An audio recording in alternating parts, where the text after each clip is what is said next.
So hello guys, आज मैं explain करने वाला हूँ पर्सनल टेस्ट एपिसोड 9 को। तो चलिए वीडियो को स्टार्ट करते हैं। एपिसोड 8 में हमने देखा था केविन सैंगोजे वापस आ जाता है और रात को जेनी की जिद करने पर केविन जेनी के साथ रेस्टोरेंट जाता है। यही से एपिसोड 9 कंटिन्यू हो जाती है।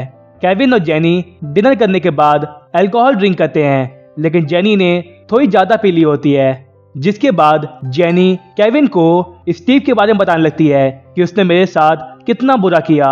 जेनी केविन से कहती है सारे मर्द एक जैसे होते हैं, लेकिन तुम वैसे नहीं हो। तभी वहां पर मिस्टर विलियम आ जाते हैं, जो अपने फ्रेंड्स के साथ में वहां पर डिनर करने आए होते हैं। केविन उन्हें देखकर परेशान हो जाता है, क्योंकि वो जानता है कि जेनी ने ड्रिंक किया हुआ है। इसी वजह से वो मेरे लिए प्रॉब्लम क्रिएट कर सकती है। केविन जेनी से घर वापस चलने को कहता है, लेकिन जेनी तो हैंगओवर में होती है, इसीलिए वो केविन की बातों पर ज्यादा ध्यान नहीं देती। कुछ देर बाद जब जेनी वॉशरूम की तरफ जाती है, इसी बीच वहां की वेट्रेस केविन के लिए एक एक्स्ट्रा बोतल लेकर आती है, जिसे देखकर केविन कहता है मैंने ये ऑर्डर नहीं किया था। तब वो वेट्रेस कहती है आपके सामने वाले टेबल पर जो मैडम बैठी हुई हैं, उन्होंने आपके लिए भेजा है। तभी वो लेडी केविन को दूर से ही फ्लर्ट करने लगती है। ये देखकर केविन समझ जाता है यहाँ पर क्या चल रहा है, इसीलिए वो उस लेडी को इग्नोर करने लगता है। लेकिन वो लेडी अभी भी केविन से फ्लर्ट कर रही होती है। तभी वहां पर उस लेडी का हस्बैंड आ जाता है, जो उसे ऐसा करते हुए देख लेता है, लेकिन वो उसके लिए केविन को जिम्मेदार ठहराता है और गुस्से में केविन का कॉलर पकड़ लेता है।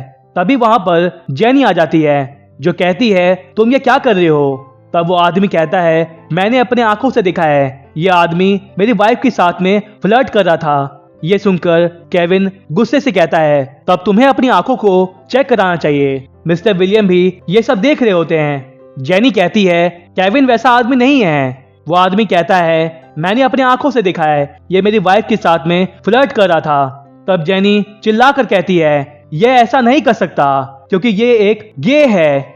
ये सुनकर रेस्टोरेंट में बैठे सारे लोग शांत हो जाते हैं। केविन भी ये सुनकर हैरान हो जाता है कि इसने सबके सामने क्या कह दिया। केविन देखता है कि मिस्टर विलियम उसे ही देख रहे हैं, जिससे वो समझ जाता है कि मिस्टर विलियम ने भी ये सुन लिया होगा। तब जेनी को एहसास होता है कि उसने कितनी बड़ी गलती कर दी है।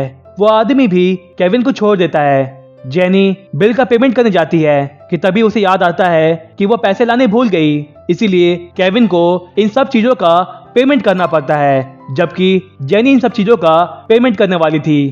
केविन गुस्से में जेनी से कहता है मैंने तुम्हें मना किया था कि मुझे गे मत बुलाना, लेकिन तुमने सबसे कह दिया कि मैं एक गे हूँ। ये सुनकर जेनी रोने लगती है और कहती है मुझे माफ कर दो, मैंने अपना प्रॉमिस तोड़ दिया। मुझे लगा कि वो आदमी तुम्हें मारने वाला है, इसीलिए मैंने उसे गलत साबित करने के लिए ये सब कह दिया, लेकिन मेरी वजह से वहां पर बैठे सभी लोग ये जान चुके हैं कि तुम एक गे हो। केविन कहता है जो कुछ होना था वो हो चुका है, अब रोकर कोई फायदा नहीं है, हमें अब घर वापस चलना चाहिए। लेकिन जेनी नशे में वहीं पर सो जाती है और केविन गुस्से में होता है, इसीलिए वो जेनी को वहीं पर छोड़कर चला जाता है। और जब केविन का गुस्सा ठंडा हो जाता है, वो जेनी के पास वापस आता है और जेनी को जगाने की कोशिश करता है। लेकिन जब जेनी खड़े होने की कोशिश करती है, उसका पैर मुड़ जाता है, जिससे जेनी के पैर में बहुत दर्द होने लगता है। इसीलिए मजबूरन केविन को जेनी को कैरी करना पड़ता है। रास्ते में केविन जेनी से कहता है तुमने कितना खाना खा लिया, तुम बहुत भारी हो गई हो। लेकिन जेनी तो अपनी ही मस्ती में होती है, उसे बहुत मजा आ रहा होता है, इसीलिए वो केविन को तंग भी बहुत करती है। थोड़ी देर बाद जेनी केविन से कहती है मुझे बहुत अच्छा लग रहा है। ये सुनकर केविन कहता है क्या तुम्हारे डैड ने तुम्हें इस तरह से कैरी नहीं किया। जेनी कहती है तुम पहले हो जिसने मुझे इस तरह से कैरी किया है।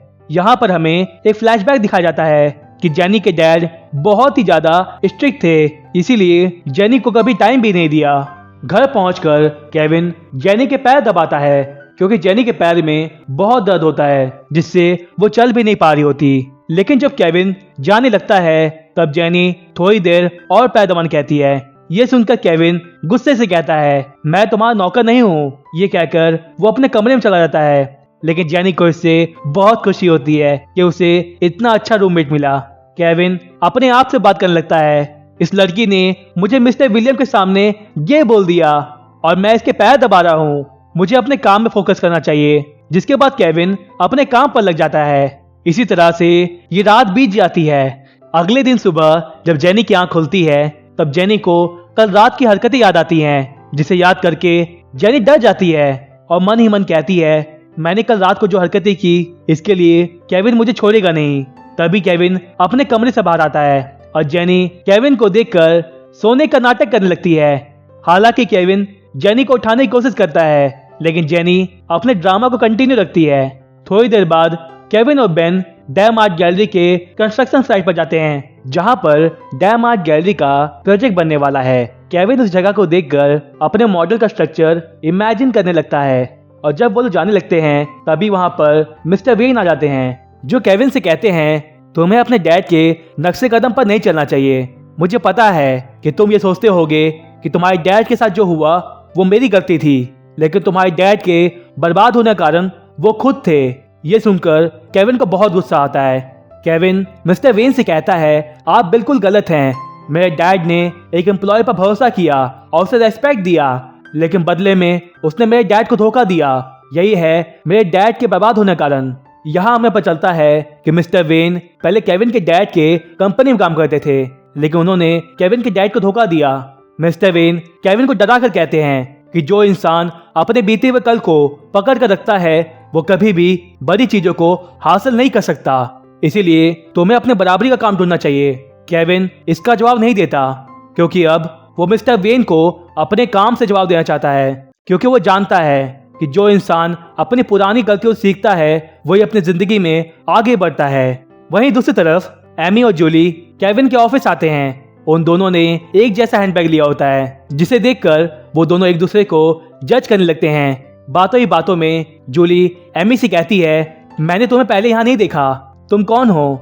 एमी कहती है, मैं यहाँ पर केविन से मिलने आई हूँ, तुम जरूर यहाँ की एम्प्लॉय होगी। ये सुनकर जूली कहती है, मैं केविन की फियांसी हूँ। एमी को इससे बहुत हैरानी होती है। ये लड़की केविन की फियांसी कैसे हो सकती है, क्योंकि जेनी ने बताया था कि केविन तो एक गे है। थोड़ी देर बाद केविन जब अपने ऑफिस आता है तब जूली केविन को अपना फियांसी दिखाने के लिए केविन से कहती है, तुम अपनी दवाइयाँ घर पर ही भुलाए थे, इसीलिए मैं यहाँ तुम्हारे लिए लेकर आई। अगर मैं तुम्हारा ध्यान नहीं रखूंगी तो कौन रखेगा? आखिर मैं तुम्हारी फियांसी जो हूँ। केविन ये सब सुनकर डर जाता है, क्योंकि वो जानता है कि एमी उसे गे समझती है। जिसके बाद केविन एमी को अपने केबिन में लेके जाता है। एमी केविन को एक इनविटेशन देकर कहती है, हमारे डैम आर्ट गैलरी में एक फंक्शन होने वाला है जिसमें बहुत सारी कंपनीज को इनवाइट किया गया है, आप भी इसमें इनवाइटेड हैं। केविन को इससे बहुत खुशी होती है।